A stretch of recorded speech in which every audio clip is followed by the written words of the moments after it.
Well, it looks like we are live, and we're just about to watch Prime Minister's questions just before the budget. So let's get into this. We now come to questions to the Prime Minister. Rachel Hopkins. Question one, Mr. Speaker. Mr. Speaker, can I begin by confirming your remarks about Stephen, who's in the gallery, as I understand it. He's been an incredible servant and a good friend to the United Kingdom, and we wish him well in everything he does in the future. Mr. Speaker, today's budget will be a Labour budget with Labour values to deliver for the British people's priorities. Mr. Speaker, I know what it feels like to sit around the kitchen table worried about bills that can't be paid.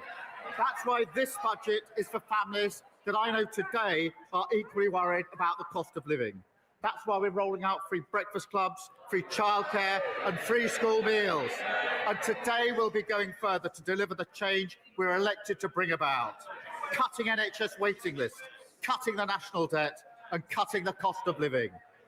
Mr. Speaker, this morning I had meetings with ministerial colleagues and others. In addition to my duties in this House, I shall have further such meetings later today. Rachel Hopkins. Thank you, Mr. Speaker. For years and years, rail fares have gone up and up, but this is set to change next year. Can the Prime Minister confirm that commuters in my constituency will see around £400 saving on their annual season ticket as a result of this government freezing rail fares? And can he confirm this is only possible because we have a Labour government? Well, I can confirm next year we're freezing rail fares for the first time in 30 years, saving millions of commuters hundreds of pounds. And yes, that's only possible and because we're already we have a Labour twice investing in Great British the Railways amount that and we putting pay in more money Europe. in the pockets of passengers. Twice as much Contrast to our go on the approach rail with the here. leader of the opposition, who says the minimum wage is a burden, she thinks, and she wants to means test the state pension. We now come to the leader of the opposition, Kerry Byrne. Thank you, Mr. Speaker. And can I first pay tribute to the many farmers who have come to Westminster today to protest the shameful attack on them in last year's budget. I want them to know the Conservatives stand with them. Mr. Speaker? They arrest them, we stand with them. Mr. Speaker, this has been the most chaotic lead-up to a budget in living memory, with resignations, hostile briefings, and... Can I just say to a couple of you, if you don't want the budget, make your mind up now. Nobody wants this budget, Mr. Speaker. With resignations, hostile briefings, and leaks galore, even just in the last 10 minutes, an unprecedented leak of the OBR analysis. Unbelievable. Mr. Speaker, these leaks have been so serious that even the former chief economist of the Bank of England has said, and I quote, that Labour's fiscal fandango is the single biggest reason why growth has flatlined. Does the Prime Minister agree with Andy Haldane, and does he have an explanation for this complete shambles? We all know the biggest shambles in living history, the Liz Truss budget. And what did she say? Did she say, I don't agree, this must be wrong? No, she said, I think Liz Truss is 100% right. 100%. Not much room for flexibility. Not one thing was wrong with it, in her view. So we won't be taking lectures from her. Matters for the OBR. The Chancellor will set out the budget in just a few minutes' time. Mr. Speaker, we're talking about the leaks. The Prime Minister doesn't seem to appreciate the impact of these budget leaks on the UK economy. Even the Chief Secretary to the Prime Minister has said this morning that the leaks were unacceptable. So will the Prime Minister launch an investigation into the budget leaks and punish those responsible? Mr. Speaker, it's literally about 25 minutes before the budget will be set out in August, where we'll take further decisions. The Chancellor will set it out, but thanks to the decisions she's already taken, we've got 5 million extra NHS appointments. Waiting lists are coming down. Just answer the question. Cheaper. We've expanded free school meals. That's 100,000 children lifted out of poverty, a moral mission for this government. Compare that to the record opposite any day of the week. Still doesn't answer the Mr. questions, Speaker, does he? he talks about the decisions she's already taken. If they were that great, we wouldn't have all those farmers outside protesting. He doesn't want to talk about leaks, but we can see that the chaos in number 10 is having real world consequences. Instead of focusing on the economy, they've been fighting like rats. Several journalists reported that number 10 sources had briefed against the health secretary and other senior cabinet ministers. The Prime Minister then told us that these briefings did not come from number 10. Will he repeat on the floor of the House the claim that none of his advisors has briefed against members of the cabinet? Prime Minister. No, he won't. Mr. Speaker, I've been really clear about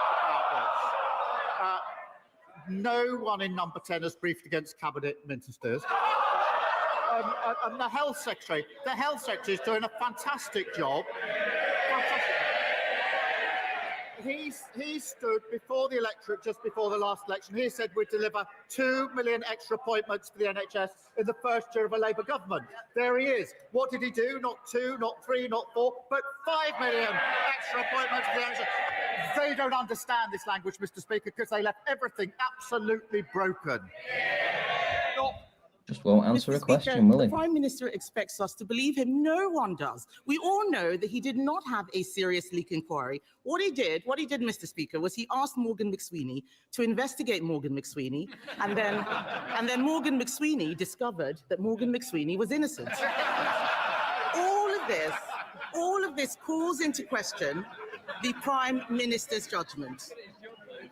All of this calls into question the Prime Minister's judgment. We read this weekend that he wants the former Deputy Prime Minister back in his cabinet. He must have forgotten that she had to resign only a few months ago for tax evasion. When did the Prime Minister decide that lawmakers can be lawmakers? Mr. Speaker, while she's scrolling through Twitter, we've delivered rail fares frozen, prescription charges frozen, the minimum wage boosted. We're focusing on the cost of living, the single most important thing for this country. She's focusing on tittle-tattle. Yeah, what's right for one isn't right for the rest of us, right? It's not tittle-tattle, Mr. Speaker. It's all right for you. We all know that he's only talking about welcoming the Deputy Prime Minister back because he is desperate to shore up his crumbling leadership.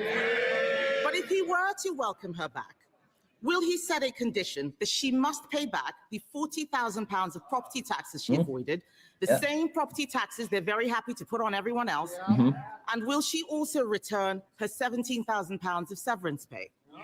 Ooh, interesting. Mr. Speaker, the former Deputy Prime Minister is the biggest social mobility story this country has ever told.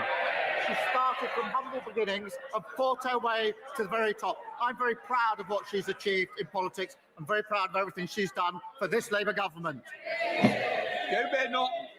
That sounds like a no, Mr. Speaker. I've never heard the Prime Minister speak so highly of people avoiding their taxes. Yeah. But in summary, this just looks like a government that is a slow-motion car crash. His cabinet are briefing against each other. His MPs are planning for life after him, and the most chaotic run-up to a budget in recent memory is happening on his watch. Even the Chief Whip is telling MPs that he wants out. The truth is simple, Mr. Speaker. His MPs don't trust him, the markets don't trust him, and the public certainly don't trust him. When will he finally accept that the chaos starts and ends with him? I don't think he gives a shit. The most chaotic budget was the Liz Truss budget. It did huge damage to our country. We're still suffering from that damage. But what did she say about Liz Truss? She obviously does still think it. When asked, was Liz Truss right? 100% right, she said. The most chaotic, damaging budget there's ever been. And she sticks by it. I'm very interested to see her response to this budget if she thinks Liz Truss got it right. Mr. Speaker, what we're doing is focusing on cutting waiting lists, cutting the national debt, cutting the cost of living, renewing our country, a Labour budget with Labour values, delivering for the British people. Yeah, absolutely crap. Thank you, Mr. We'll Speaker. see in what, At the 10 moment, minutes? everyone is being bombarded with adverts and emails for Black Friday, encouraging them to spend money on so-called time-limited deals, leading to panic buying, increasing debt, inspire regret, and not to mention the impact on the planet, with delivery and returns of goods responsible for millions of tons of CO2 emissions. Does he agree with me that instead of rushing to buy online, people should look to their high streets to support local businesses and keep money in the local economy this Christmas? Well, I want to see our high streets thriving, and we encourage everyone to support local businesses this Christmas. Through our Well, let's see what you do for the budget. We've got £3 billion Yeah. boost to help small businesses expand, and we've tackled the most significant reforms to tackle late payments, the most significant in 25 years. Yeah, let's see what happens. I do not believe him for 1 minute. Does anybody?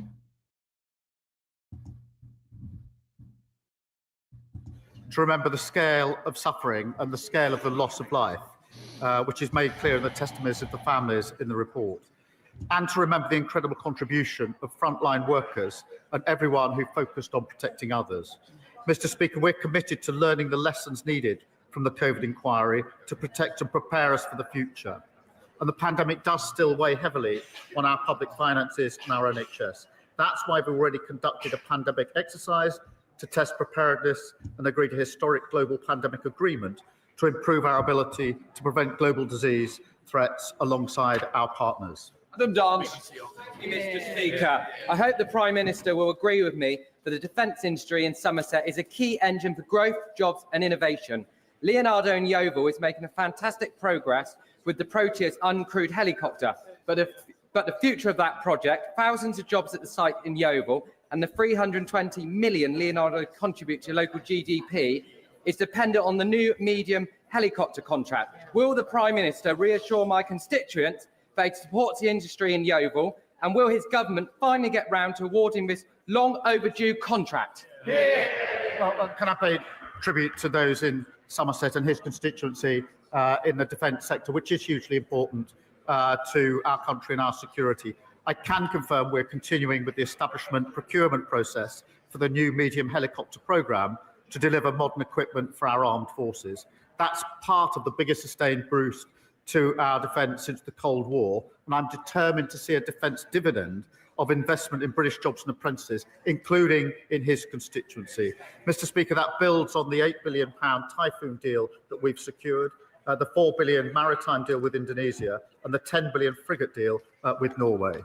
Serena Blackenbridge. So where's all this money going then? Speaker, I joined Wensfield Men Walking and Talking on International Men's Day, a fantastic group who are strengthening our community through good company and what Stephen calls a growing band of brothers. In an age of pressure, polarisation and endless phone scrolling, they bring men together to support one another.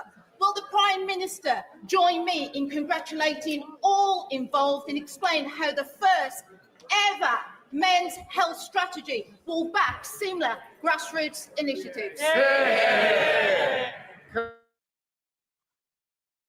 Well, just so you know, guys, the budget is in around about 7 minutes' time, 6 minutes' time. So we should have Rachel Reeves giving us her idea of what she thinks the budget should be.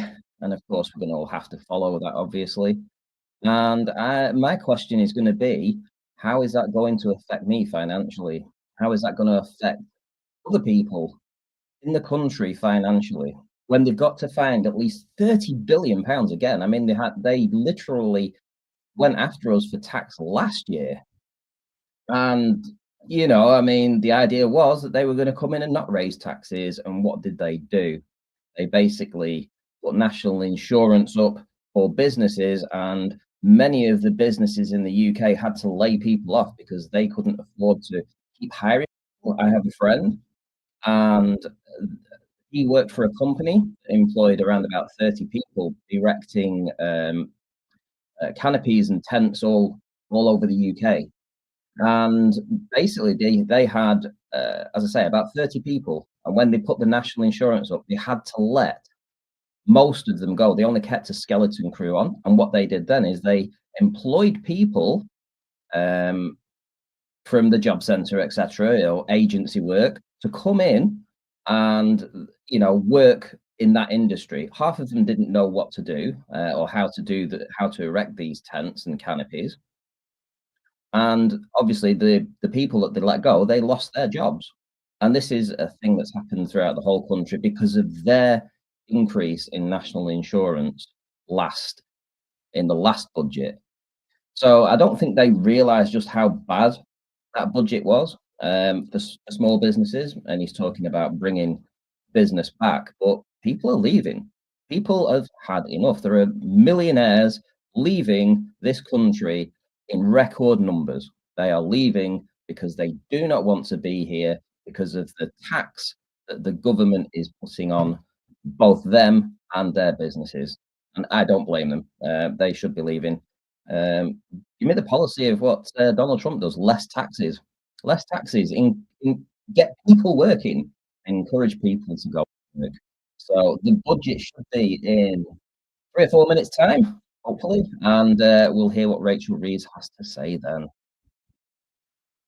To remove the new red tape and trade barriers that have been holding back UK businesses, especially small and medium-sized ones, since the Conservatives' poorly managed exit from the European Union. Well, the deal we struck with the EU will deliver on what the British public voted for last year, which is, as he says, boosting economic growth and restoring positive relations. And the deal we've struck is worth £9 billion for our economy in 2040. It includes an SBS agreement to cut supermarket prices and boost export opportunities. And the tourism reform would rip up that deal and leave us all paying more at the checkout. Okay. Thank you, Mr. Speaker.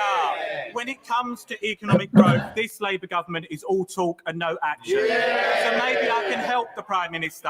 Roadworks and traffic jams cost the UK economy £8 billion last year. This affects my constituents in Broxbourne every single day. They want to know what the government is doing about it, when the government is going to back working people and get Britain moving. Under this government, growth is the highest in G7 for the first half of this year. Under the last government, they crashed the economy. Thank you, Mr. Speaker. Yesterday was the UN International Day for the Elimination of Violence Against Women, otherwise known as White Ribbon Day in Milton Keynes and many other places. Will the Prime Minister join with me in congratulating Mr. Speaker on his commitment that this House will become the first national White Ribbon Parliament in the world? And will he join me, Mr. Speaker, and many members from across this House in making the White Ribbon promise to never use, excuse, or remain silent about men's violence against women? Can I thank her for raising this really important question? issue? And I'm really proud, Mr. Speaker, on what you've done with this Parliament in relation to the White Ribbon campaign. We must then turn that from a ribbon into action. And I am really proud that this government is fully committed to tackling violence against women and girls. It is a political commitment. It is a personal commitment from me, and we'll do everything we can in relation to reducing violence against women and girls, which is pernicious. It is far more widespread than people appreciate. And we absolutely have to stop talking and start doing in relation to this. Final question, Liz Sabble-Roberts. Final question. Here we go. From his previous answer, we can only conclude that the Prime Minister has faith in the member of Clapton to police his own party on Russian interference. But the leader of Reform has already said that this is beyond his capabilities. Why, therefore, is the Prime Minister so unwilling to take responsibility and launch a full investigation into foreign interference in our democracies? Interference in our democracy, but the responsibility for the investigation of what happened in Reform lies with the leader of the Reform Party. Mr. Speaker, he's usually got plenty to say, and now he's totally silent on one of the most important issues. Mr. Speaker, he needs to speak up and answer those questions. That completes Prime Minister's the budget. question. Here we go. Here we go.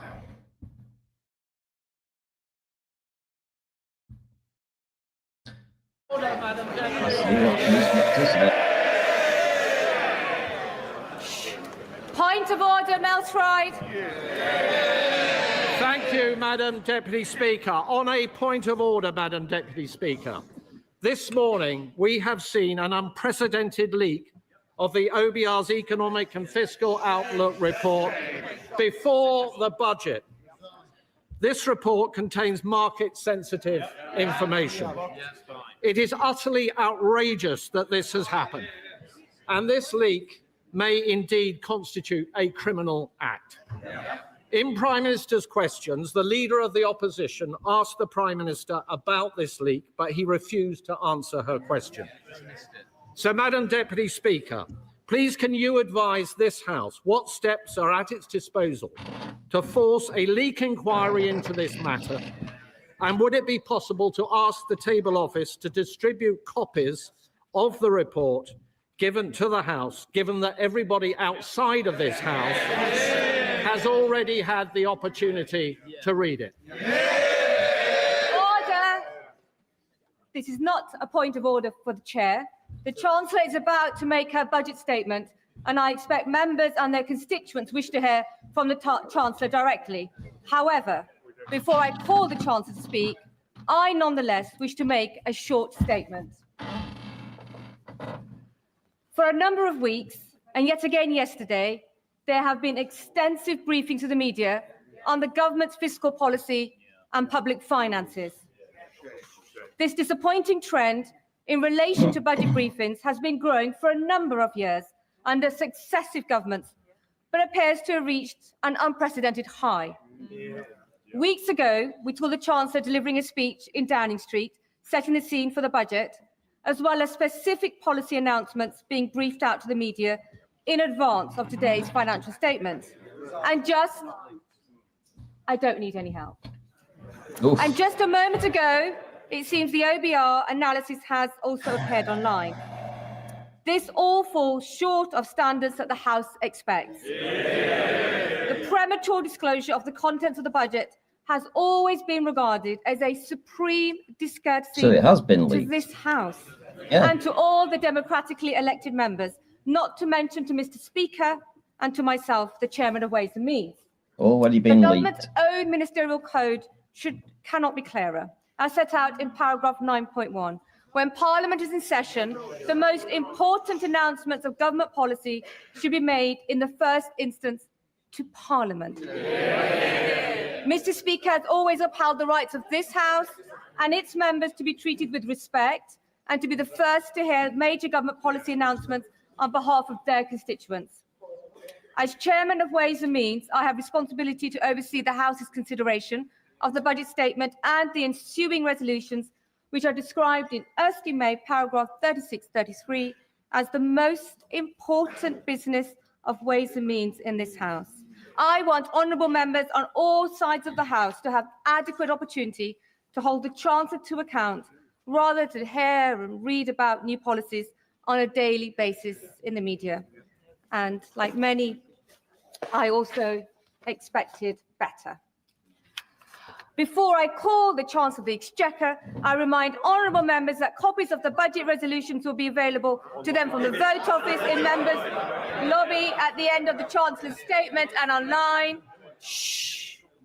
I also remind honourable members that interventions are not taken during the Chancellor's statement, nor during replies to the Leader of the Opposition or the Leader of the Liberal Democrats. I call the Chancellor of the Exchequer. There we go.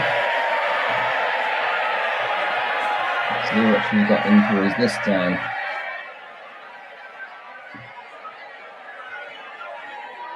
Here we go. Madam Deputy Speaker. Chancellor. Madam Deputy Speaker, it is my understanding that the Office of Budget Responsibility's Economic and Financial Outlook was released on their website before this statement. This is deeply disappointing and a serious error on their part. No, it's The not. Office of Budget Responsibility have already made a statement taking full responsibility for their breach.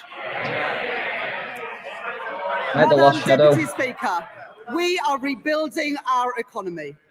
Over the last 16 months, we have overhauled our planning system to get Britain building, forged new trade deals with the United States, India, and the European Union, reformed and our visa system to bring the brightest and the best to Britain. We changed our fiscal rules that we inherited from the Conservatives and raised public investment to its highest level in 4 decades. And in last year's budget, I raised taxes on business and the wealthiest to close the £22 billion black hole in the public finances left by the party opposites. And we used that money to fund the biggest ever settlement for our National Health Service. Why do you need more money then? They were the fair and necessary choices. And we faced opposition to them, from opponents to planning reform, who will always demand that the future is built somewhere else, not in their backyard. Opponents to trade, who want to take us down the path of isolation and division. Opponents to investment, who believe that the only good thing a government can do is get out of the way. Opponents who insist that the only way to balance the books is to cut public spending. And opponents who say that we don't need to balance the books at all. Furious, yes, it will. We made these choices for a reason. Because after 14 years of Conservative government, working people demanded and deserved change. No, we need Investment, change. not cuts to our public services. Stability for our public finances. The single most important factor in getting the cost of living down. And economic growth, the best means to improve wages, create jobs, and support public services. That is what our plan, that is what this government and our Prime Minister are all about. Today's budget builds on the choices that we have made since July last year. To cut NHS waiting lists, to cut the cost of living, and to cut debt and borrowing. We'll filibuster. No doubt we will face opposition again, but I have yet to see a credible or a fairer alternative plan for working people. You're out there. These are my choices, the right choices for a fairer, a stronger and more secure Britain. Order. Far too much noise, and I expected so much better from you, Dr. Luke Evans. You're meant to be a leader in your community. Simmer down, Chancellor. I'm happy for them to shout as much as they like, Madam Deputy Speaker, as long as they do it from the opposition benches where they can't cause any more damage. I said there would be no return to austerity, and I meant it. This budget will maintain investment in our economy and in our National Health Service. I said I would cut the cost of living, and I meant it. This budget will bring down inflation and provide immediate relief for families. All right, ready for this? I said I would cut debt and borrowing, and I meant it. Because of this budget, borrowing will fall as a share of GDP in every year of this forecast. Let's hear it then. Our net financial debt will be lower at the end of the forecast than it is today, and I will more than double the headroom against our stability rule to £21.7 billion, meeting our stability rule and meeting it a year early. Let's see. These are my choices, not austerity, not borrowing, not turning a blind eye to unfairness. My choices are a budget for fair taxes, strong public services, and a stable economy. That is the Labour choice. All right, let's see. Growth is the engine that carries every one of our ambitions forward, through stability, investment, and reform. The platform from which British ambition can finally get moving again. Because growth doesn't just appear out of thin air.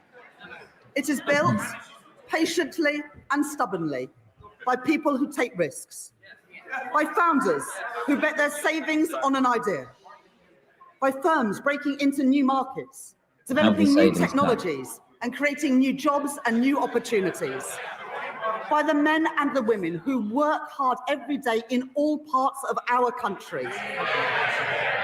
Our job is not to watch from the sidelines but to partner with them, backing them every step of the way, to match private enterprise with public ambition. Come on then. I would like to thank my team of officials at the Treasury for their hard work in preparing this budget.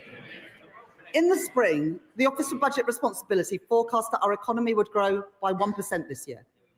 I said then that Britain would defy the forecasts, and defy them we have. The OBR have upgraded Britain's growth for this year from 1% to 1.5%, reaching the same conclusions as the IMF, the OECD, and the Bank of England, who have already upgraded. How does she lie with a straight face? Today, the OBR have published the result of their review of the supply side of the economy. They are clear that this is not about the last 14 months. It is about the previous 14 years. The legacy of Brexit and the pandemic, and the damaging decisions by the party opposite. Cutting public spending, leaving communities and entire regions behind, starving our economy of investment and weakening our public services. As a result of their review, the OBR are reducing their expectations for productivity growth by 0.3 percentage points to 1% by the end of the forecast. They say today, and I quote, real GDP is forecast to grow by 1.5% on average over the forecast due to lower underlying productivity growth. There is an impact on our public finances too. The OBR say that their productivity forecast will mean £16 billion less in tax receipts by 2030. These forecasts are the Tories' legacy, not Britain's destiny.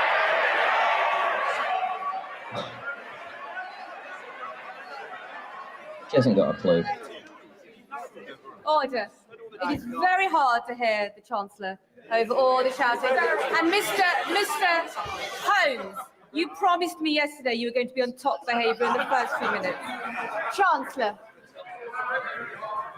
We beat the forecasts this year and we will beat them again. Okay.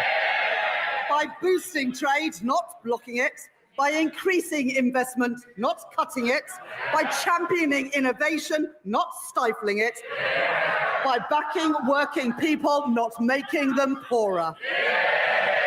Yeah, let's see them. Brick by brick, we've been building our economy. Building roads, building homes, getting spades in the ground and cranes in the sky. Growth begins with the spark of an entrepreneur. Half of new jobs in Britain are created by scale-up businesses. And we want those jobs created here, not somewhere else. Our job is to make Britain the best place in the world to start up, to scale up and to stay. So we're widening eligibility for our enterprise incentives. So scale-ups can attract the talent and the capital that they need. Expanding the enterprise management incentive so more companies can offer tax-relieved share options. Re-engineering our enterprise investment and venture capital trust schemes so they don't just back early-stage ideas, but stay with companies as they grow. Introducing UK listings relief, a 3-year exemption from stamp duty reserve tax for companies who choose to list here in Britain. And to continue this work, I am launching a call for evidence on how our tax system can better back entrepreneurs and a targeted review with founders and investors at the heart to make the UK an even more attractive place to grow your business. We are sending a simple message to the world. If you build here, Britain will back you. And our retail investment system should do the same. The UK has some of the lowest levels of retail investment in the G7. And that is not only bad for business, who need that investment to grow, it's bad for savers too. Someone who has invested £1,000 a year in an average stocks and shares ISA every year since 1999 would be £50,000 better off today if they'd put that same money into if they put the same money into a cash ISA. And so from April 2027, I will reform our ISA system, keeping the full £20,000 allowance while designating 8,000 of it exclusively for investment, with over 65s retaining the full cash allowance. And thanks to our changes to financial advice and guidance, banks will be able to guide savers to better choices for their hard-earned money.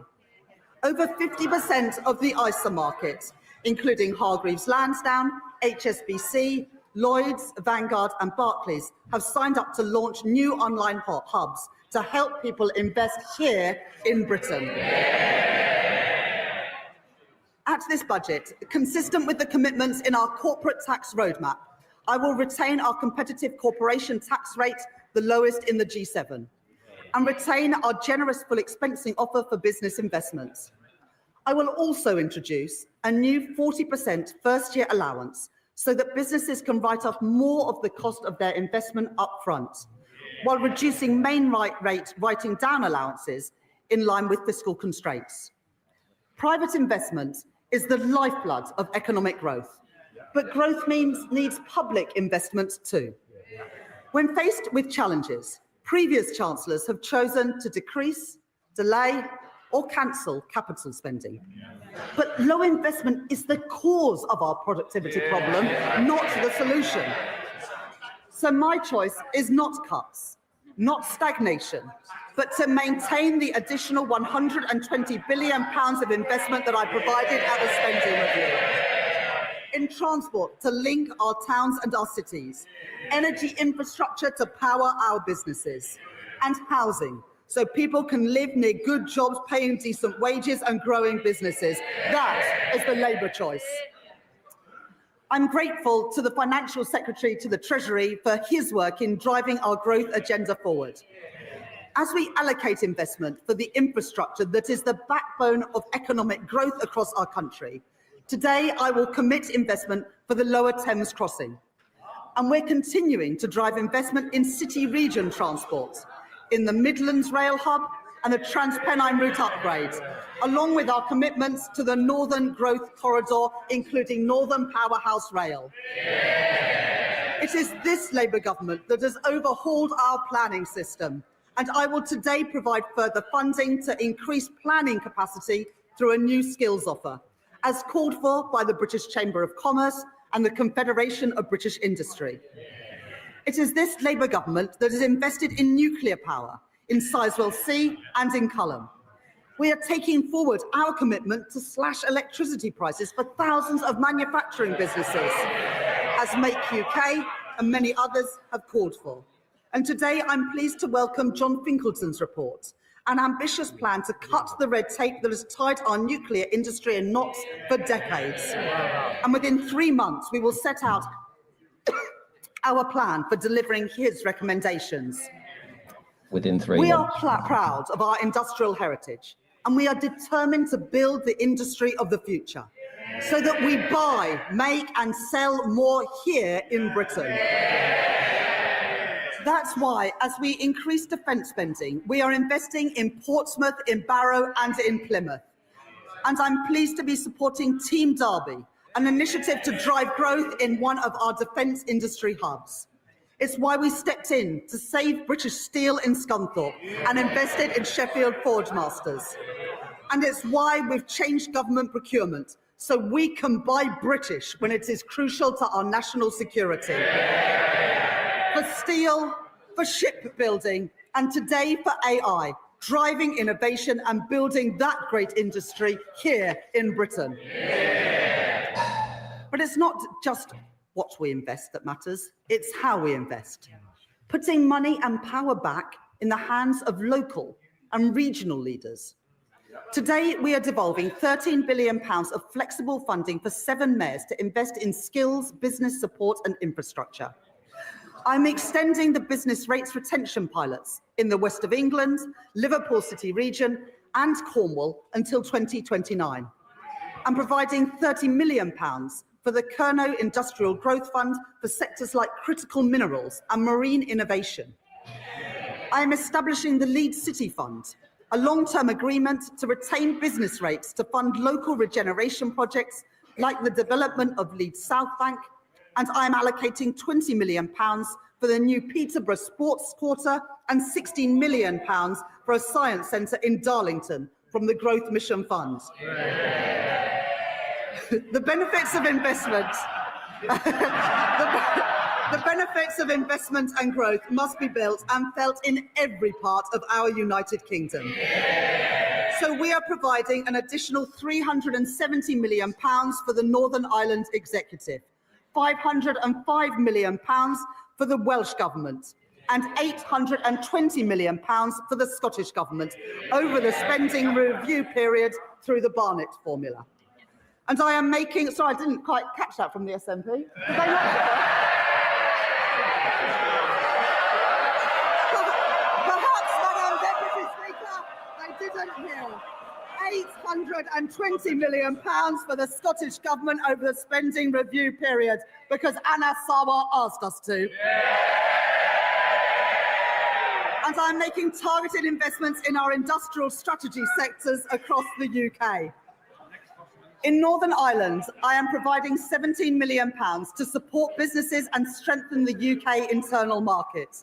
I'm backing advanced manufacturing through the Northern Ireland Enhanced Investment Zone. Wales will be the host for 2 AI growth zones, creating more than 8,000 jobs, supported by a £10 million investment in the semiconductors critical for that industry. And we are building the UK's first small modular nuclear reactors with Rolls-Royce at Wilfer in Anglesey. 2 Labour governments working together in Wales to deliver for the people of Wales. And in Scotland, I'm committing over £14 million for low-carbon technologies in Grangemouth, £20 million to renew infrastructure at Inch Green in Inverclyde, and £20 million to redevelop Kirkcaldy Town Centre and Seafront, with construction starting next year.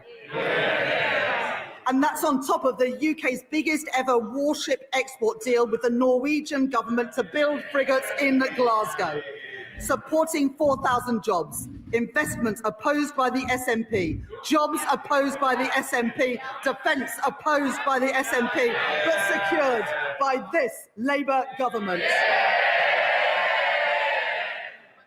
A growing economy needs strong foundations of economic stability, with borrowing, inflation down and investment up. That is good for business, and it is good for working people, so they have more money in their pockets. Economic stability, safeguarded by ironclad fiscal rules, is our best defence against rising prices and the best way to improve living standards. We've all seen the alternative. 3 years ago, in their clamour to cut taxes for the richest, the Tories under Liz Truss crashed the economy and sent mortgage rates spiralling and brought pensions to the brink.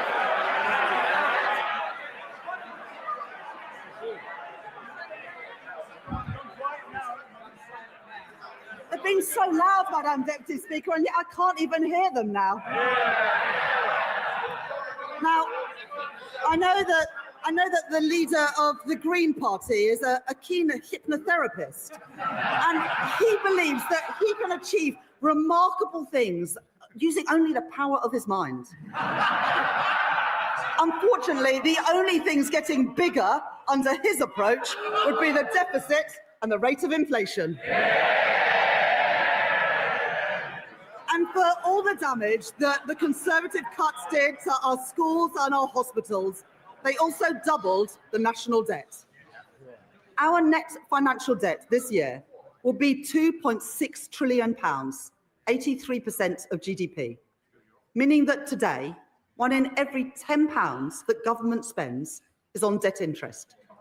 Not on paying down that debt, but just on paying the interest on the debt that we inherited from the Conservatives. My fiscal rules will get borrowing down while supporting investment.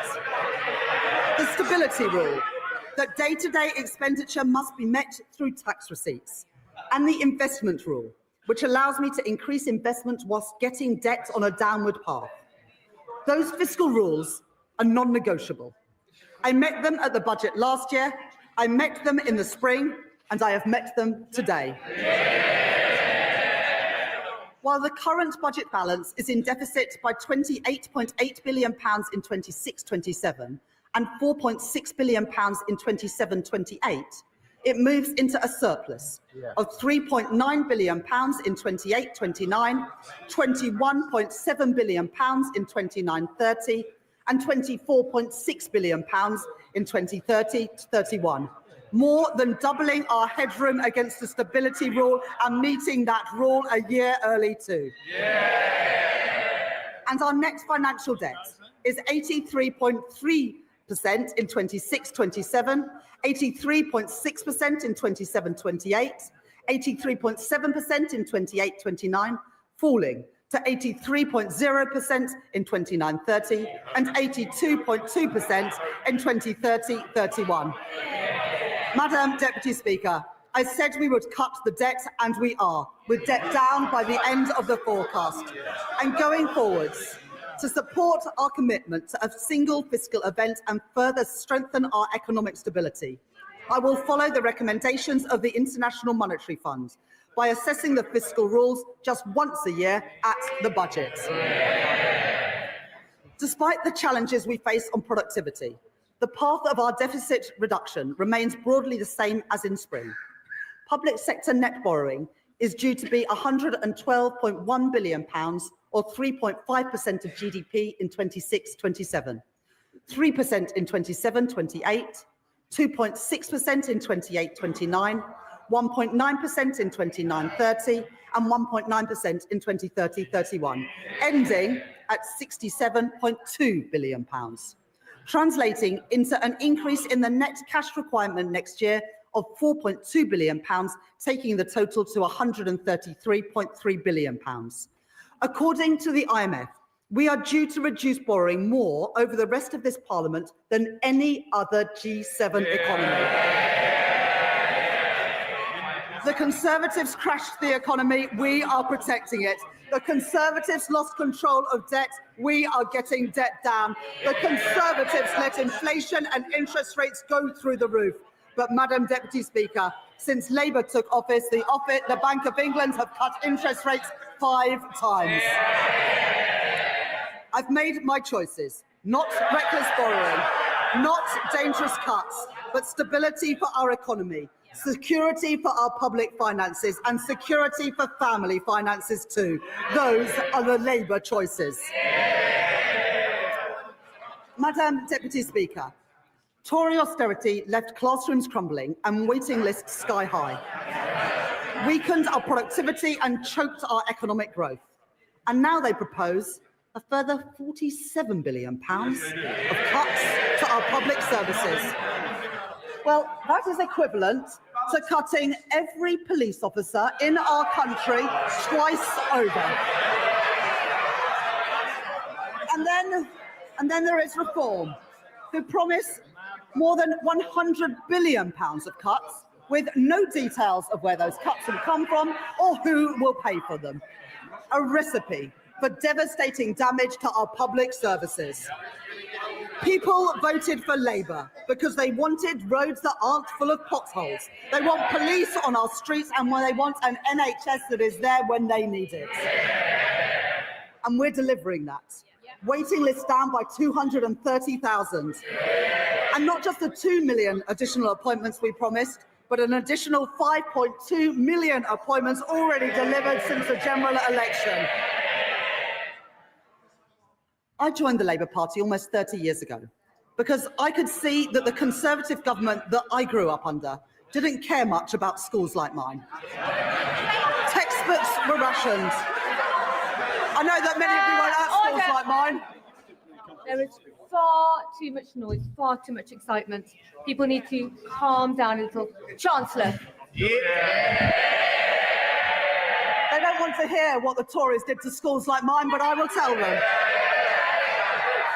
Textbooks rationed, libraries closed, kids herded into porter cabins in the playground, and I came into politics to change that.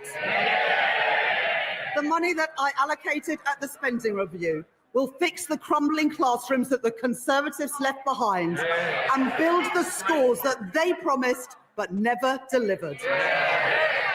And today, thanks to representations from my honourable friends, the members for Wolverhampton North East and Leeds South West and Morley, I will provide £5 million for libraries in secondary schools, building on the £10 million commitment to ensure that every primary school has a school library within this Parliament. And thanks to representations from my honourable friends, the members for Bournemouth East and from Luton North, I am providing £18 million to improve and upgrade playgrounds across England. Madam Deputy Speaker, let there be no doubt that this is a government that is on the side of our kids and who will back their potential. I will not allow the legacies of Conservative neglect to stain our society. Last year, I made changes to the Mine Workers Pension Scheme to ensure that its members receive the fair pensions that they are owed. This year, with thanks to the Minister for Pensions for all his work in this subject, I can go further. I have heard representations from Labour Coalfield MPs, including my honourable friends, the members for Bassetlaw, Blythe and Ashington, Barnsley South, Mansfield and Llanelli. And today I can announce that I will transfer the Investment Reserve Fund of the British Coal Staff Superannuation Scheme to its members. So that the men and the women who worked in our coal industry get a fair deal in their retirement too. And more. Having heard representations from my honourable friends, the members for Banbury and the member for Edinburgh South West, I will index for inflation on pensions accrued before 1997 in the Pension Protection Fund and the Financial Assurance Scheme, so that people whose pension schemes became insolvent, no fault of their own, no longer lose out as the result of inflation. Last year, I also provided funding to compensate the victims of the infected blood scandal, after the previous government failed to budget for the costs of compensation.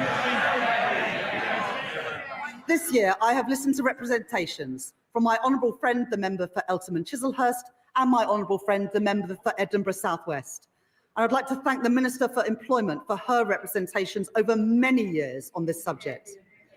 As a result, I will exempt all payments from the infected blood scheme from inheritance tax, regardless of the circumstances in which those payments are passed down. Madam Deputy Speaker, that is how we should be spending taxpayers' money, on dealing with injustices and building strong public services, not on waste and inefficiency. At the spending review, I set an ambitious target of £14 billion of efficiencies per year by 2029, and I am grateful to the Chief Secretary to the Treasury for driving that work forward, realising savings through AI and automation, and by scrapping NHS England and reducing back office staff by 18,000. At this budget, I will find a further £4.9 billion of efficiencies by 2031, getting rid of police and crime commissioners, cutting the cost of politics and local government, and selling government assets that we no longer have any use for. These savings will be required across government, but for our National Health Service, I will reinvest all of these savings back into the care that people rely on. More nurses, more GPs, more appointments. Restoring the services that faltered under years of Conservative decline and investing in the future of our National Health Service. And today I am announcing £300 million of investment in technology to improve patient service and 250 new neighbourhood health centres, expanding more services into communities so that people can receive treatment outside of hospitals and get better, faster care where they live. Over 100 of these will be delivered by 2030, including in Birmingham, Truro and Southall. The Labour Party founded our National Health Service, and we will renew our National Health Service. I will take the same approach for defence spending that I take to NHS spending, reinvesting savings back into our national security. In our age of insecurity, In our age of insecurity, Britain will continue to stand with our allies, working in collaboration to secure a sustainable ceasefire for Ukraine and maintaining our commitment to NATO, with the UK set to spend 2.6% of GDP on defence by April 2027. Madam Deputy Speaker, the public rightly expects that we stamp out fraud, error and waste and put that money to good use in our schools and our hospitals and other frontline services. My right honourable friend, the Home Secretary, has already announced that she will claw back excess profits from the use of hotels to house asylum seekers, as we phase out the use of those hotels entirely. And we will consult on reforms to indefinite leave to remain and access to taxpayer-funded benefits. The introduction of digital ID will break the link between illegal migration and illegal working. And the HMRC and the Fair Work Agency will crack down on illicit businesses that blight our high streets and undercut illegitimate firms, enforcing the minimum wage, investigating dodgy businesses, and increasing scrutiny of the gig economy, as well as tracking down fraudulent business owners who vanish without paying their taxes. And I'd like to thank my honourable friends, the members for Great Grimsby and Cleethorpes, Lee and Atherton, and Kensington and Bayswater for their representations on this subject. And I'll take further steps to prevent and track down unpaid tax, which will together, these reforms will raise nearly £10 billion a year by 2030, including through new powers for HMRC to pursue the promoters of tax avoidance schemes. I am building on our successful use of targeted checks on welfare claims to root out fraud and error and prevent public money being paid to people who are not entitled to it. And I would like to thank Tom Hayhoe, the COVID Corruption Commissioner, for his work in helping to chase down nearly £400 million from dodgy pandemic spending and contracts. Tory contracts handed out to by Tory ministers to Tory peers and Tory friends. Well, that money belongs in our schools and in our hospitals.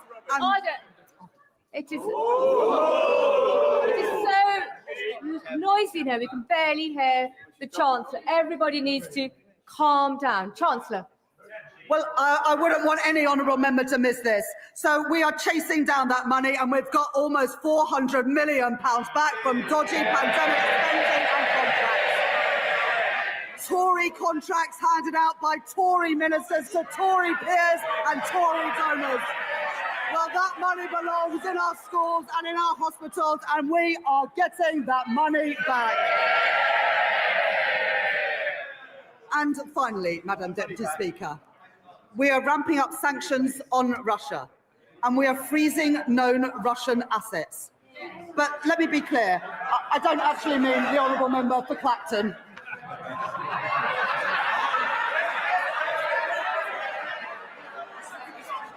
Under the Conservatives.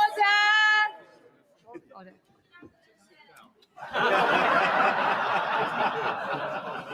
You don't need commentary from the backbenches, and Mr. Dewhurst, you are so loud. It's remarkable how far your voice carries. Chancellor. Under the Conservatives, the cost of our welfare system increased by nearly 1 percentage point of GDP, equivalent to £88 billion in just 5 years.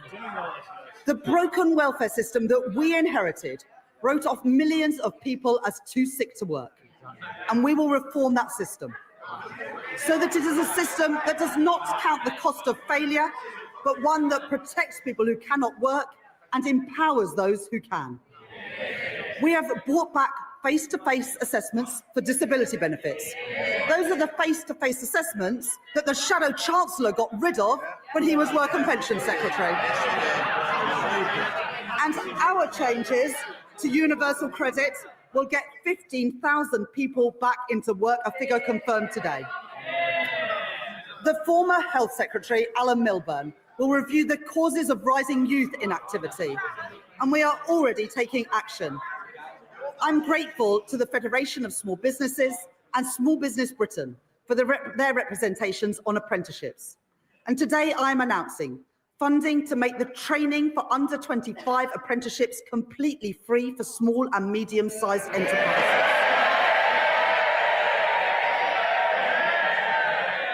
And funding our new youth guarantee, providing £820 million over the next 3 years to give young people who are let down by the Conservatives the support and the opportunity that they deserve.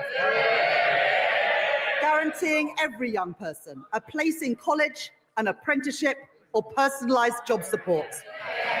And after 18 months, 18 to 21-year-olds will be offered paid work, not benefits. The Motability Scheme was set up to protect the most vulnerable, not to subsidise the lease on a Mercedes-Benz.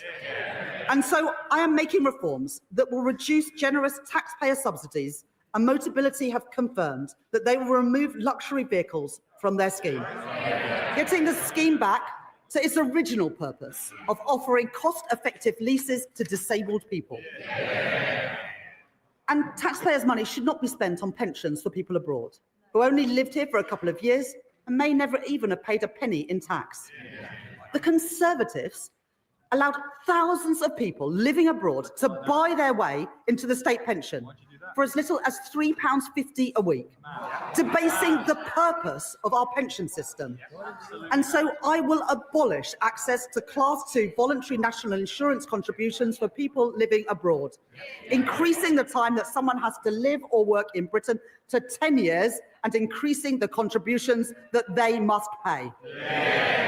These reforms improve our welfare system. They support our young people, protect those who need it most, and put an end to Conservative waste and unfairness. Madam Deputy Speaker, to break the cycle of austerity, we need a fair and a sustainable tax system, one that generates revenues to fund the public services that we all use and supports investment to grow our economy. That does mean that today I am asking everyone to make a contribution. The previous Conservative government froze personal tax thresholds from 2021 to 2028. And today I will maintain all income tax and equivalent national insurance thresholds at their current level for a further 3 years from 2028. Well, we knew that was coming, didn't we, guys? Ensuring that people... Order!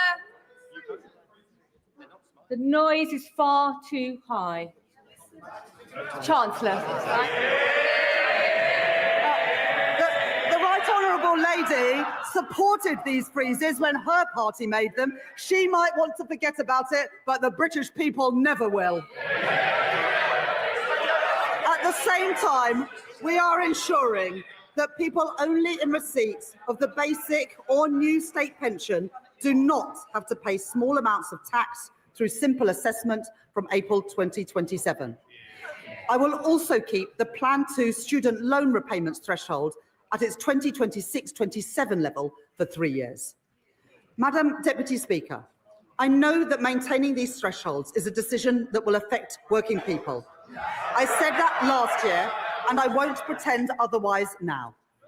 Madam Deputy Speaker, I am asking everyone to make a contribution, but I can keep that contribution as low as possible because I will make further reforms to our tax system today to make it fairer and to ensure that the wealthiest contribute the most.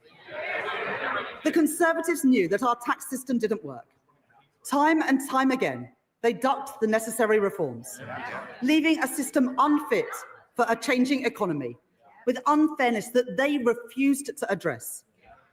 Currently, a landlord with an income of £25,000 will pay nearly £1,200 less in tax than their tenant with the same salary, because no national insurance is charged on property, dividend or savings income. It's not fair that the tax system treats different types of income so differently. And so I will increase the basic and higher rate of tax on property, savings and dividend income by 2 percentage points, and the additional rate of tax on property and savings income by 2 percentage points. Even after these reforms, 90% of taxpayers will still pay no tax at all on their savings. As well as narrowing the gap between the tax on income from assets and income from work, I also believe that a fair society is one where the wealthiest pay their fair share. The reforms I made last year will raise an additional £8 billion a year by 2030 from wealth. I increased taxes last year on private equity, private schools and private jets. I abolished the non-dom tax regime. And this year, I will make 2 changes to cap trust charges and prevent avoidance. I reformed inheritance tax on agricultural and business assets. And this year, I am aligning those reforms with wider inheritance tax rules by allowing the transfer of the 100% relief allowance between spouses, balancing the taxation of these valuable assets with the realities of family life. In this budget, I will take further steps to deal with a long-standing source of wealth inequality in our country. A Band D home in Darlington or Blackpool pays just under £2,400 in council tax, nearly £300 more than a £10 million mansion in Mayfair. And so, from 2028, I am introducing the high-value council tax surcharge in England, an annual £2,500 charge for properties worth more than £2 million, rising to £7,500 for properties worth more than £5 million. This will be collected alongside council tax, levied on owners, and we will consult on options for support or deferral. This new surcharge will raise over £400 million by 2031 and will be charged on less than the top 1% of properties. Madam Deputy Speaker, reliefs in our tax system cost the taxpayer billions of pounds a year, but many of them no longer serve their original purpose. The government rightly provides generous tax relief for people paying into a pension, relieving income tax on all contributions and on the investment itself, as well as national insurance relief on employer contributions at a cost of over £70 billion a year to the Exchequer. This budget makes no changes to those reliefs or to the tax-free lump sum.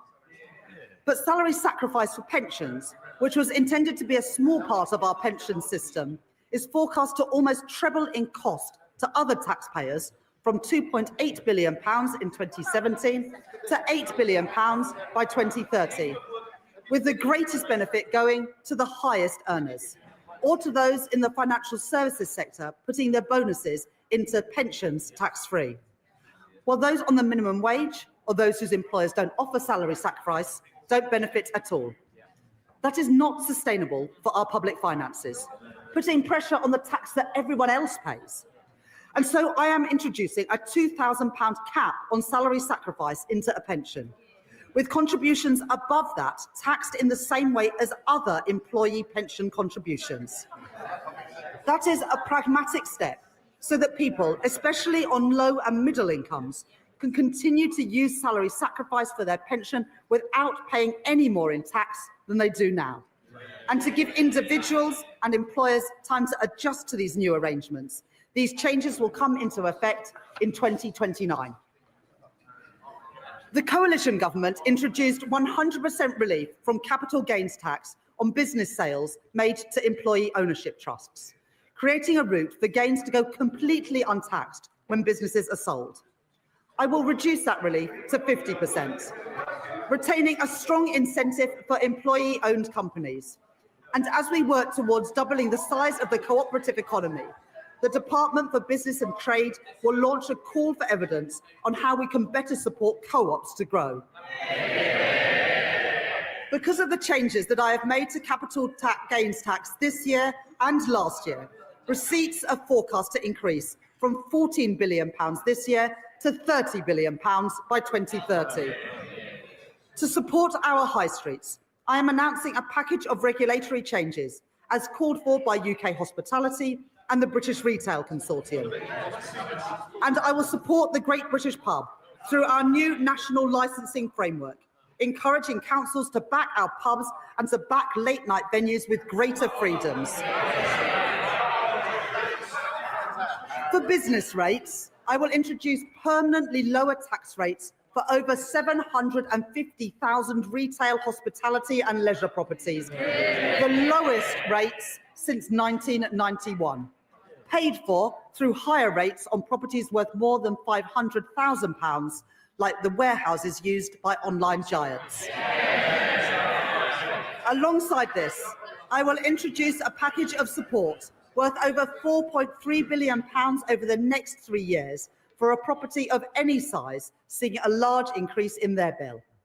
And to support a level playing field in retail, I will stop online firms from undercutting our high street businesses by ensuring customs duty applies on parcels of any value. I will reform our motoring taxes, exempting search and rescue vehicles from vehicle excise duty as called for by my honourable friends, the member for the Western Isles and for Whitehaven and Workington. And because all cars contribute to the wear and tear on our roads, I will ensure that drivers are taxed according to how much they drive and not just by the type of car they own, by introducing the electric vehicle excise duty on electric cars. This will be payable each year alongside vehicle excise duty at 3p per mile for electric cars and 1.5p for plug-in hybrids, helping us to double road maintenance funding in England over the course of this Parliament. And alongside this, I am providing support to boost our British car industry, increasing the threshold for the expensive car supplement on electric vehicles to £50,000, saving over 1 million motorists £440 a year. Providing £1.3 billion additional funding for the electric car grant, extending it to 2030 and taking total funding to £2 billion, as well as delaying changes to the employee car ownership scheme.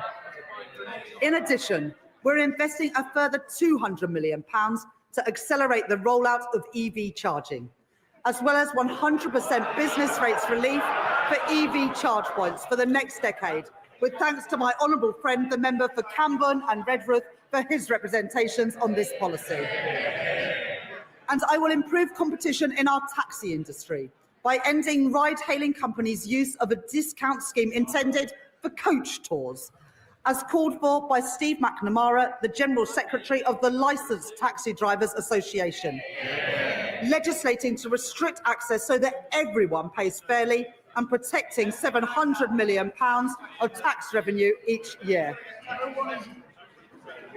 I am responding to our consultation on landfill tax, and listening to representations, particularly from our house building industry. I will not converge towards a single rate, but I will prevent the gap between the two rates from widening to balance the need to address tax avoidance in the current structure. I will today publish Ray McCann's report into the loan charge along with the government's response, setting out a new settlement opportunity that will finally allow people to finalise their position and draw a line under this long-standing issue. And I'd like to thank my honourable friend, the member for Milton Keynes Central, for her representations on this subject. I will continue with the planned uprating for tobacco duties that I set out last year and uprate alcohol duties by inflation, along with our plans to introduce a vaping products duty in 2026 and changes to the soft drinks industry levy announced by my right honourable friend, the Health Secretary, yesterday. And I'd like to thank the Exchequer Secretary to the Treasury for his work on all the tax measures in this budget. I will also reform gambling taxes in response to the rise in online gambling. Remote gaming is associated with the highest levels of harm. And so I am increasing remote gaming duty from 21% to 40%. With duty on online betting increasing from 15% to 25%. I am making no change to the taxes on in-person gambling or on horse racing. And I am abolishing bingo duty entirely from April next year. Taken together, my reforms to gambling tax will raise over £1 billion per year by 2031. As a result of the tax reforms I have made today, I can confirm that I will not be increasing national insurance, the basic, higher or additional rates of income tax or VAT.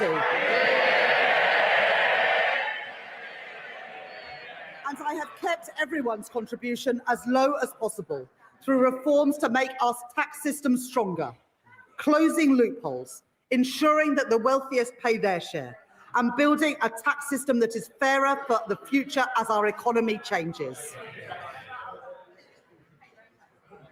On the day I became Chancellor, I said that I would judge my time in office a success if I knew that ordinary children from working class backgrounds were living more fulfilling lives. Their horizons expanded, their potential realised. I joined the Labour Party, I came into politics because I believe that every child has equal worth and deserves an equal chance to achieve their promise. The biggest barrier to equal opportunity is child poverty. Because for every child that grows up in poverty, our society pays a triple cost. The first and the heaviest is to the child. Going to school hungry, waking up in a cold home or in another B&B. While other children enjoy the advantages of parents with time to help with homework, the quiet space at home to work in, too many go without. And there is also the cost of supporting a family in poverty, which ends up in the lap of overstretched councils, who can do no more than shunt them into temporary accommodation at huge cost to local taxpayers.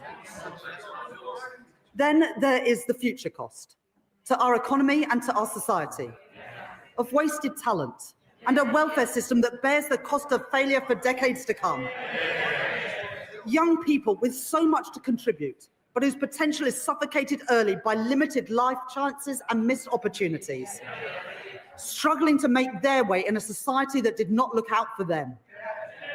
I don't intend to preside over a status quo that punishes children for the circumstances of their birth and demands that we all pay 3 times over for it. Since last July, we've rolled out free breakfast clubs in schools. We're expanding free school meals to 500,000 more kids, lifting 100,000 children out of poverty as we do it. We've passed the Renters' Rights Act and we've extended the childcare offer. And I'm proud of all of that. But it's not enough. Because there is one policy that pushes kids into poverty more than any other. It was introduced by the party opposite.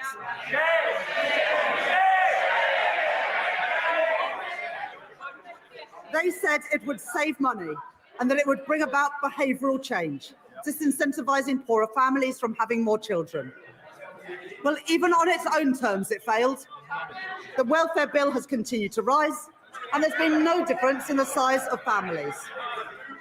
But what it has done is to push hundreds of thousands of children into poverty since it was introduced. They said they were punishing parents' choices, but it's the kids who have paid the price. They've paid the price for the policies of a party which opted for cynical gimmicks over real savings in our welfare system.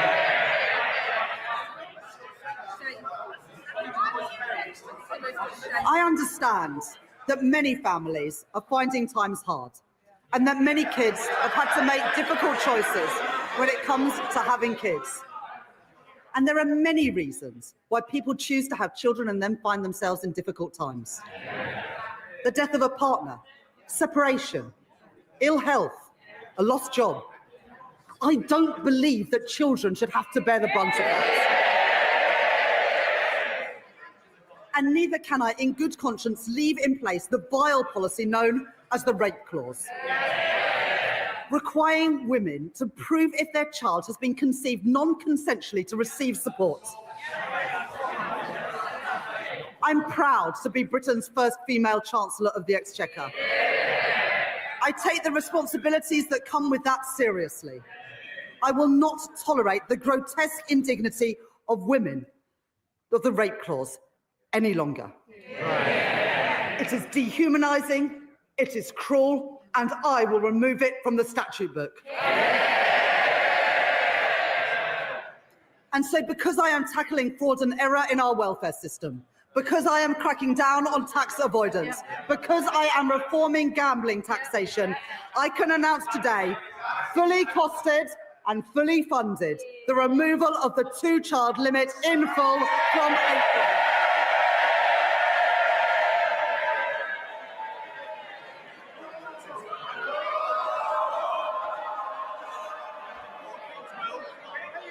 We on this side of the house. It's amazing what people get so angry about, and we've seen their true colours today.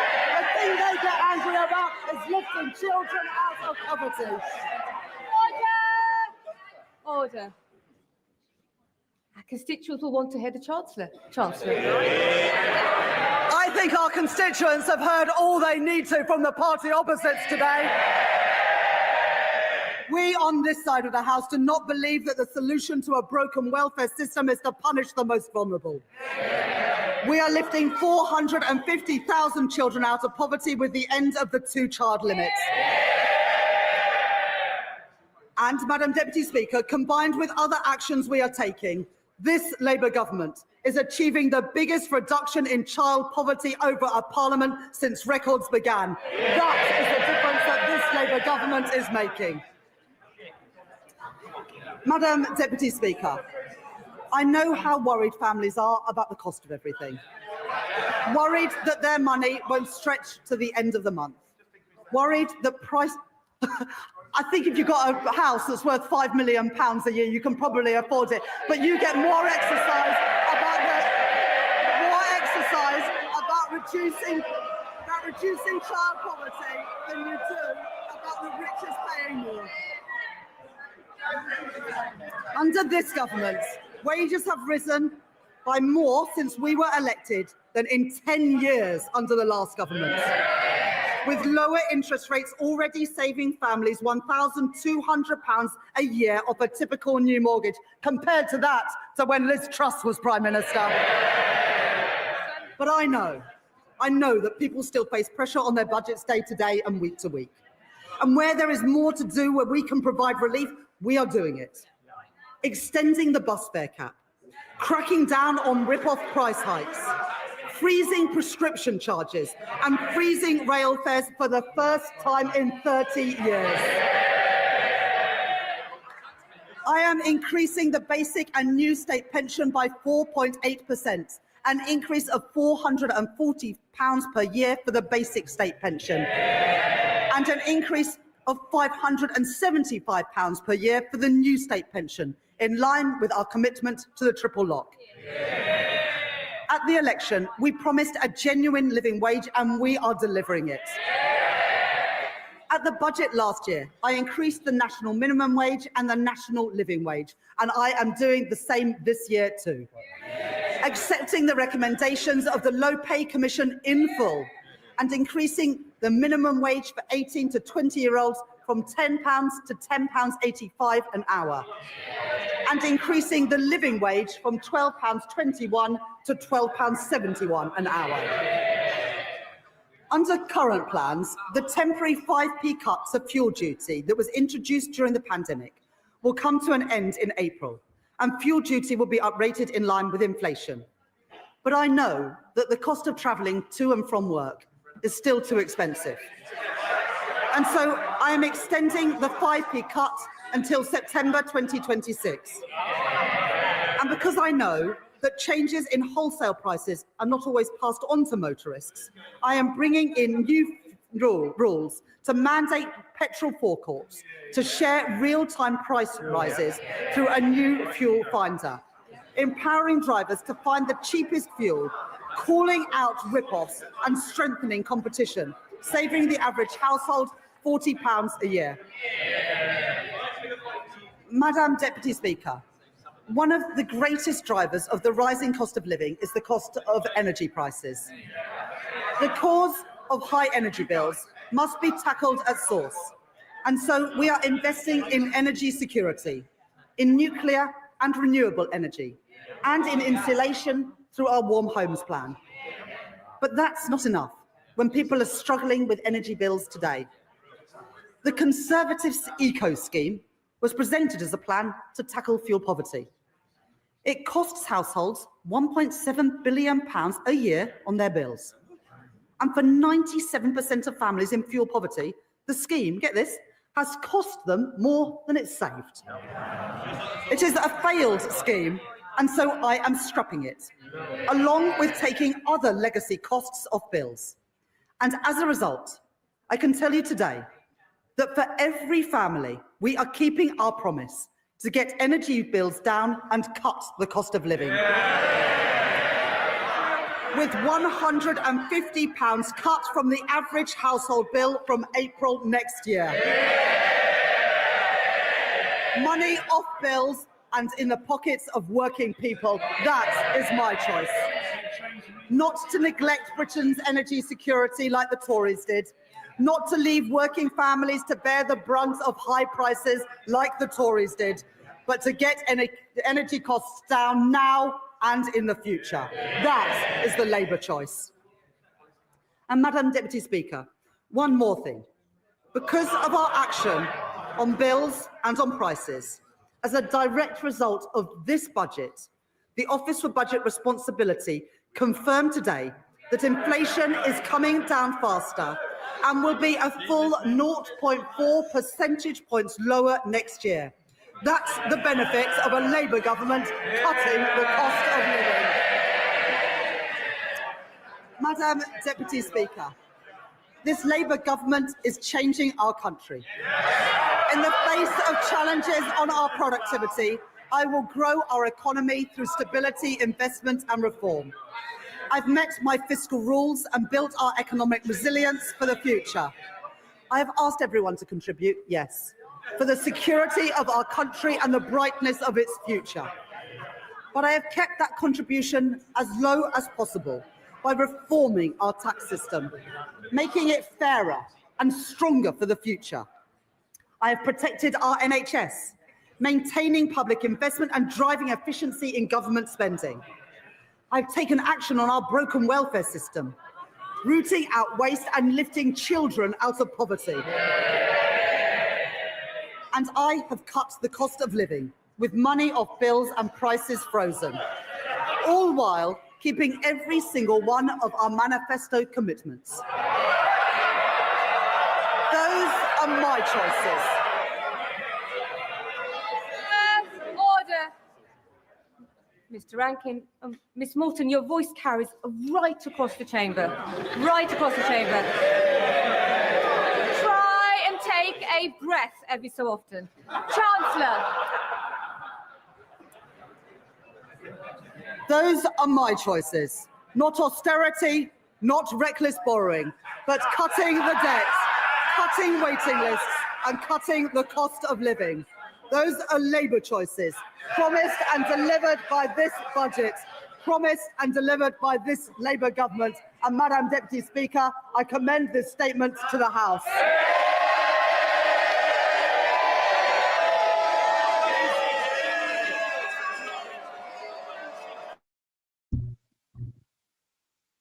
What a load of tosh there. Just had one ear in. They can't half scream. Jeez Louise. So the budget, guys. What did you think of that?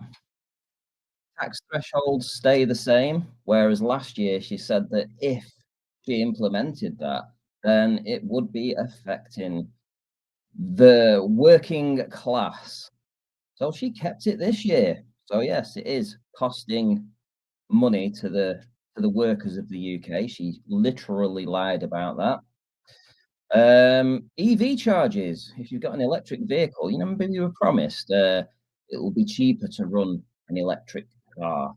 It will be cheaper on getting from A to B, etc., and they put a big push on it over the last 7 or 8 years, forcing people to make choices to buy electric. Well, now they've just charged 3 pence a mile. Every time you're driving, 3 pence a mile. Imagine that. That basically means if you do 8,000 miles in a year, you're going to be charged £240. So yes, not that much cheaper then, is it really? Can they be done for mis-selling that then? Because they were making the push to buy an electric vehicle. And now you bought yourself an electric vehicle, right? And now you've got to pay £240 a year. So how is that when electric vehicles are more expensive to buy anyway? It was kind of like a mis-selling thing. I think there'll be some claims going in there at some point. I'm sure they'll be able to drag up some of the promises that were made way back when they were saying buying a vehicle. Crikey. I didn't realise also that here in Blackpool, where I live, which is essentially the one of the poorest towns in the whole of the United Kingdom, my council tax bracket here, I'm paying £300 a year more in council tax than a £2 million mansion in London. Can you believe that? I mean, seriously. And she's on about increasing the amount that they pay in London. How do you reduce the council tax for those people that live in these very poor towns? Why don't you just reduce them? It's all been another big, huge tax grab this time, hasn't it? Remote gaming duty has been up 17%. Another slap on online gambling and gambling in bookies. So, yeah, just another absolute shit show. Again, what can I say? Let's listen to what the opposition has to say. She will go down as the country's worst ever chancellor.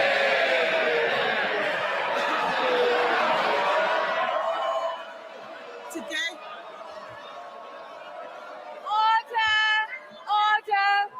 Order. And the Chief Whip in particular knows that we don't allow clapping in the chamber. Leader of the opposition.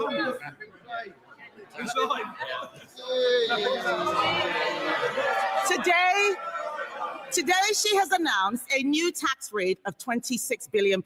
They're all cheering. Household income is down. Spending policies in this budget increase borrowing in every year. That smorgasbord of misery we just heard from her can be summed up in one sentence. Labour are hiking taxes to pay for welfare. This is a budget for benefit street, Madam Deputy Speaker, paid for by working people. This budget increases benefits for 560,000 families by an average of £5,000. They are hiking taxes on workers, pensioners and savers to pay for handouts to keep their backbenchers quiet. These are the same, yes, they can chanter all they like.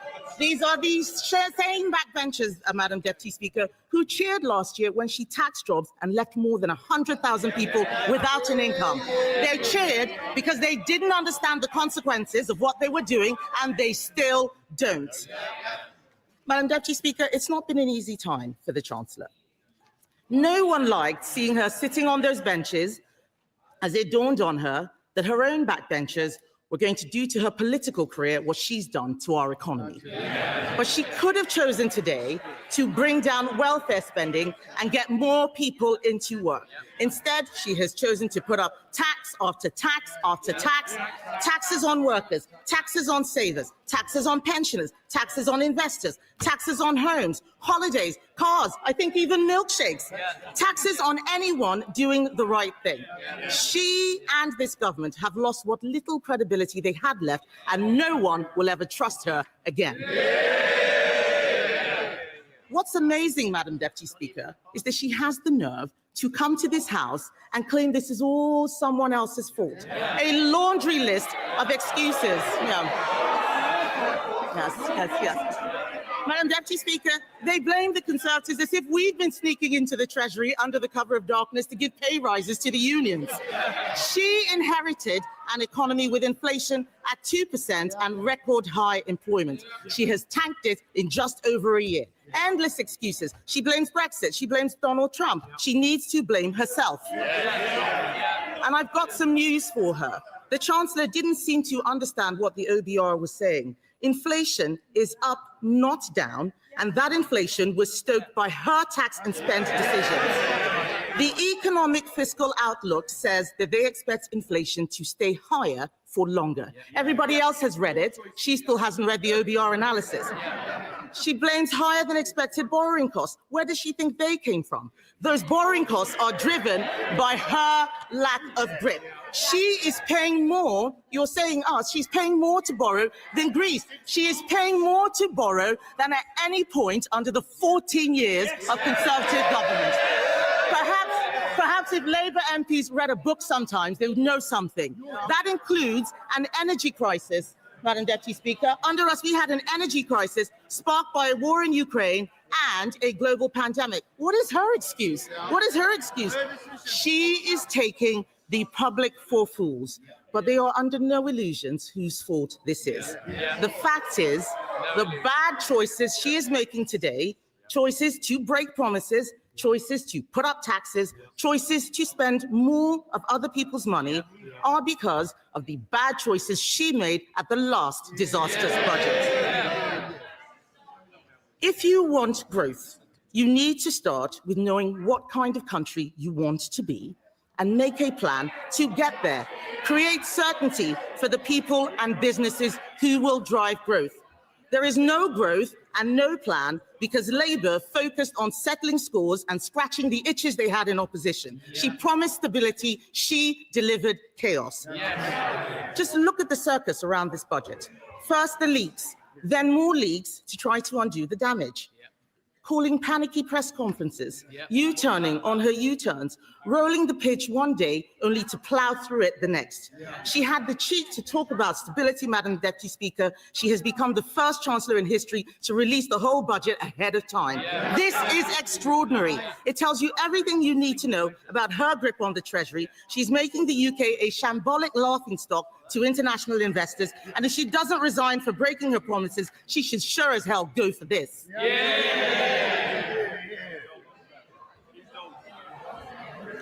But, Madam Deputy Speaker, what have we got for all this chaos and disorder? There are 1 million more people claiming universal credit than there were at the time of the last budget.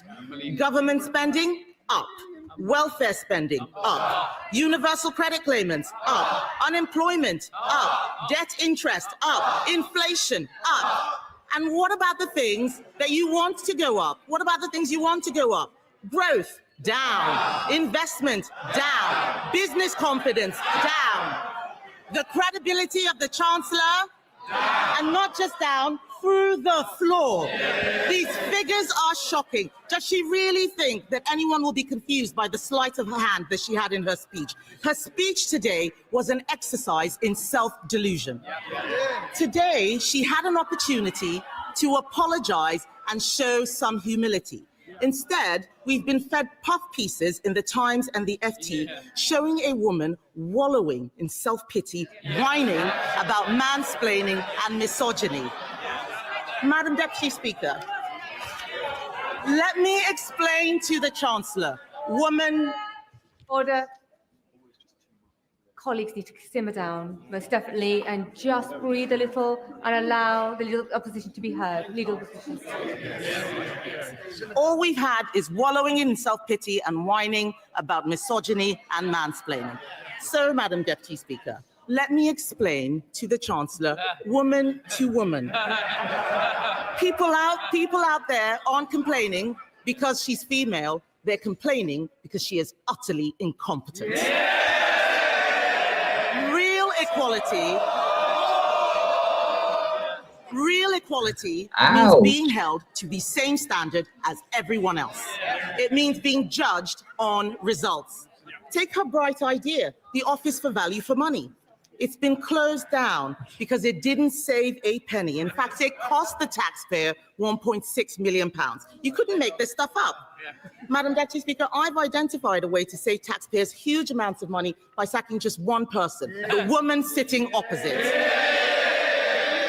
The ex-chief economist of the Bank of England was not mansplaining. He wasn't mansplaining when he said the uncertainty around today's budget is the single biggest reason growth has flatlined. What did the Chancellor think would happen when she went on breakfast telly to do an emergency public service announcement? I interrupt your Cheerios to bring you this frightening message about income tax.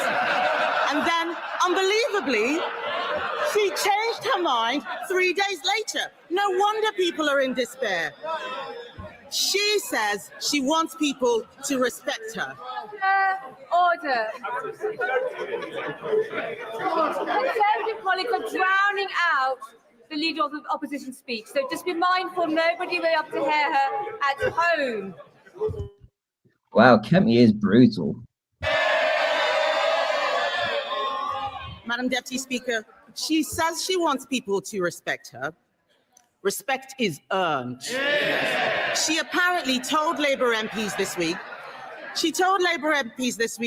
I'll show the media, I'll show the Tories, I will not let them beat me. Show us what? Making stuff up at the dispatch box, incompetence, chaos, and the highest tax burden in history.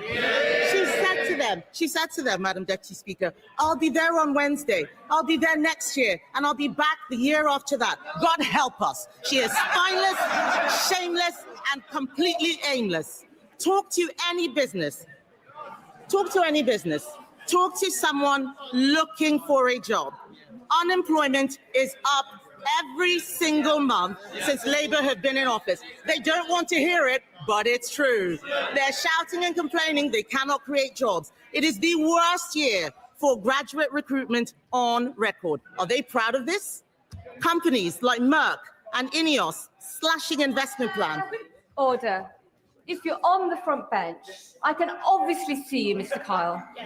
And there's no need for you to be chuntering this now. They can see and hear you as well. Leader of the opposition. Thank you, Madam Deputy Speaker. They don't want to hear the truth, but I'm speaking for all of those people out there who are sick of this government. Companies like Merck and Ineos are slashing investment plans. The construction sector has shrunk. How is that house building target going, by the way? I'll tell you, Madam Deputy Speaker, they are miles behind and won't even come close to what we achieved. Business confidence is at record lows. No wonder today future growth has been revised down in every year of the scorecard. The papers are reporting that 1 in 8 business leaders is planning to leave Britain. Even one of Labour's biggest ever donors, Lakshmi Mittal, has fled the country. Fled. With a passport. What we have in front of us is a budget littered with broken promises.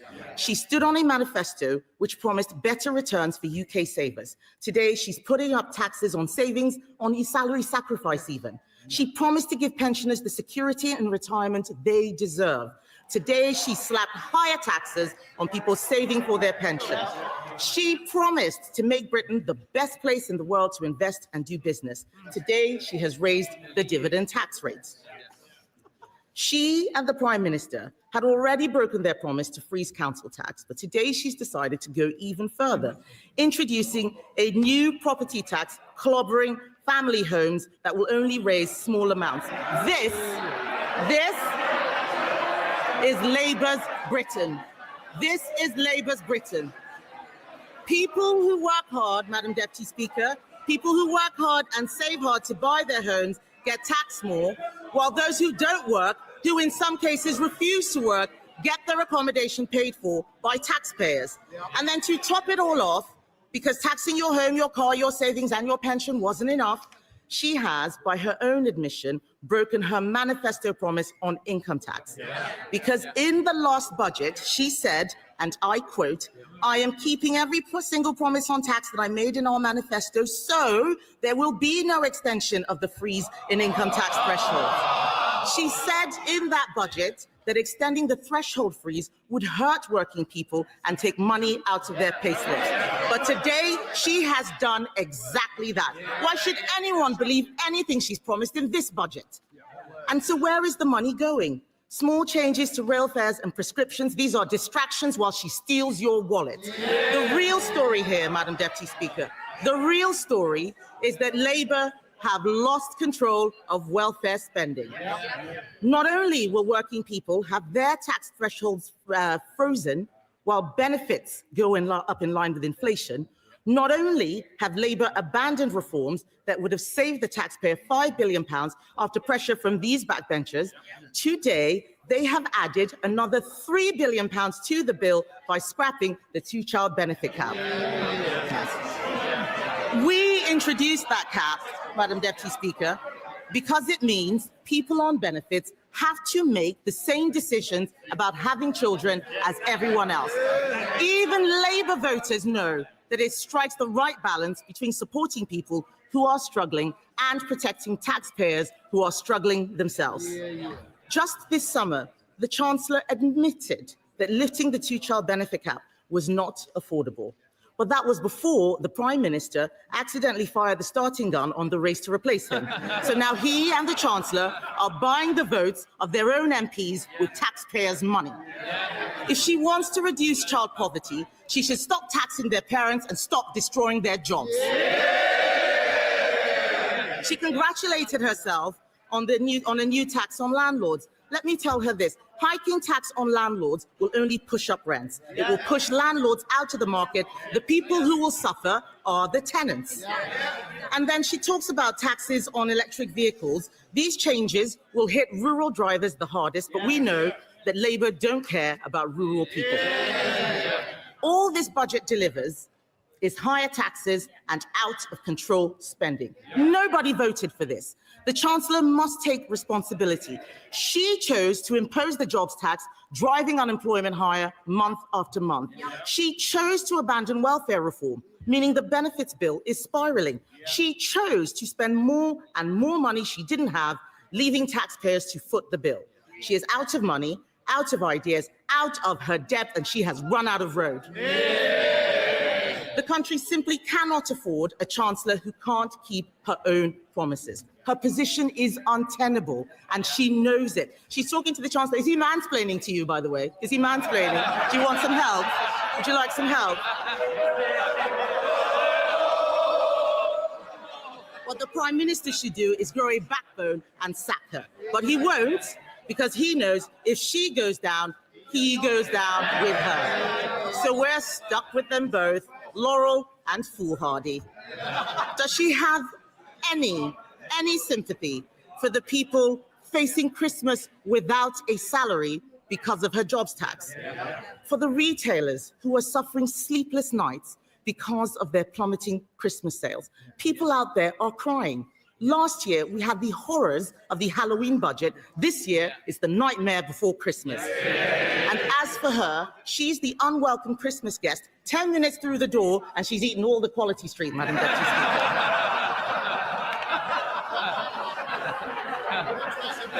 But let me tell the Chancellor,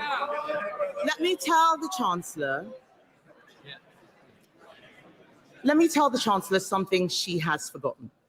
Behind every line in today's Red Book is a family, a home, a lifetime of work and sacrifice. People are frightened, and they have every reason to be. The Chancellor has spent the last year terrifying them. Every decision that she and the Prime Minister make puts more pressure on the people who keep this country going. If Labour are the party of working people, why is it that every day under them, thousands more people are signing off work and onto benefits? It's Conservatives who are the party of work. The Labour Party should be renamed the Welfare Party. And they are making a mistake. The British public don't want higher welfare spending. They want people in work providing for themselves. They want to live in a country where hard work pays, where what you put in reflects what you get out. And we agree with them. There is an alternative. We Conservatives have set it out. This budget could have saved £47 billion, including £23 billion from welfare. She could have applied our golden economic rule allocating half of those savings to cutting the deficit and using the rest to cut taxes. Oh, they're all pretending they're not listening. It's the shame of the mess they've made. It's the shame of the mess they've made. Order. Mr. Vince. Mr. Thompson, you're so enthusiastic. I was worried you're going to knock Mr. War off his chair a moment ago. So we need to calm down and breathe, and we need to ensure that we can hear the Leader of the Opposition. Kemi Badenoch. Even the dog is laughing at the Chancellor, Madam Deputy Speaker. She could have applied our golden economic rule, allocating half of those savings to cutting the deficit, using the rest to cut taxes. She could have abolished stamp duty on homes to get the housing market moving, abolished business rates on shops to breathe life into our high streets. She could have introduced our cheap power plan. It saves a lot more money than what she announced, would bring down energy costs for homes and businesses. That's what she should have done. She should be on the side of people who get up and go to work, people who take a risk to start a company, people working all hours to keep their business afloat. She should be on the side of the farmer, trying to hand something over to the next generation. The investor, deciding whether to spend their money in the UK or elsewhere. She should be on the side of the young person, looking for their first job. The saver, doing the right thing and putting money away for a rainy day. The pensioner, trying to enjoy a decent retirement. This country works when you make the country work for them. Only the Conservatives are on their side, Madam Deputy Speaker, and our plan for them is simple. Bring down energy costs, cut spending, cut tax, back business, and get Britain working again.